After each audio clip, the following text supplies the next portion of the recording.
আমাদের টাং রোডে বর্তমানে কয়েকটা লাশ পড়ে আছে, কারণ দাফন করার মতো কোনো ভালো শুকনো জায়গা নেই। অনেক হিন্দু মানুষও মারা গিয়েছে, আসলে শ্মশানে নিয়ে যাওয়ার মতো অবস্থায় নেই। তো আকস্মিক বন্যার কবলে পড়েছে ফেনীসহ দেশের কয়েকটি অঞ্চল। বিশেষ করে ভয়াবহ অবস্থা দেখা দিয়েছে ফেনীতে। পানিবন্দী লাখো মানুষ। ছুটিতে গ্রামে থাকায় বন্যার পানিতে আটকে পড়েছেন জাতীয় দলের অলরাউন্ডার মোহাম্মদ সাইফুদ্দিন।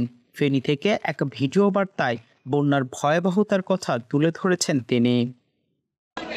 আসসালামু আলাইকুম।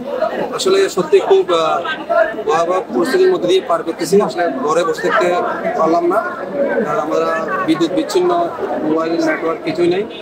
বিভিন্ন স্বেচ্ছাসেবীরা উদ্ধার অভিযান পরিচালনা করলেও সেটা যথেষ্ট নয় বলে জানিয়েছেন সাইফুদ্দিন। আরও বেশি নৌকা এবং স্পিডবোট প্রয়োজনের কথা জানান তিনি।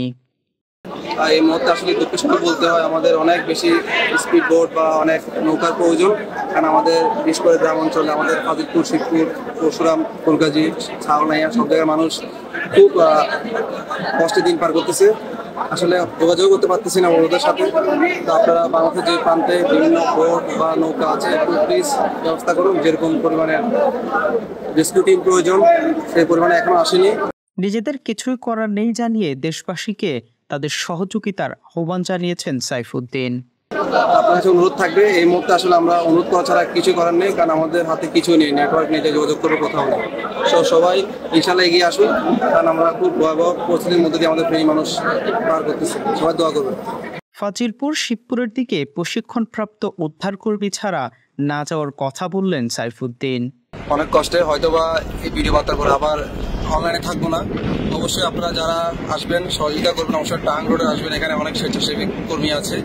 অবশ্যই আমাদের গ্রামে বিশেষ করে লস্করহাটের পর বাজিলপুর, শিবপুর ওদিকের মানুষ বা রেস্কিউ টিমও যেতে খুব ভয় পাচ্ছে, কারণ এখানে আসলে প্রশিক্ষণপ্রাপ্ত রেস্কিউ টিম ছাড়াও এখানে কেউ যাওয়ার সাহস পাচ্ছে না। আপনারা চেষ্টা করবেন সামাইয়া আরও উপজেলা, পরশুরাম এদিকে গিয়ে যাতে মানুষগুলো উদ্ধার করেন। তার চেয়ে এখন খুব বেশি প্রয়োজন মানুষের জীবন রক্ষা করা। ফেনী ট্রাং রোডে বেশ কিছু লাশ পড়ে থাকার কথাও জানান জাতীয় দলের এই অলরাউন্ডার। চতুর্দিকে পানি থাকায় তাদের দাফনও করা যাচ্ছে না। সরকারকে সহযোগিতার আহ্বান জানান তিনি।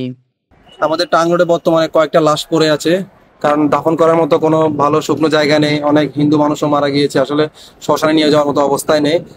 আমি বাংলাদেশ সরকারের কাছে অনুরোধ করব, আপনারা আপনাদের সর্বোচ্চ শক্তি প্রয়োগ করে বাংলাদেশের মানুষকে উদ্ধার করুন, না হলে এখানে হাজার হাজার মৃত্যু আমাদের দেখতে হবে।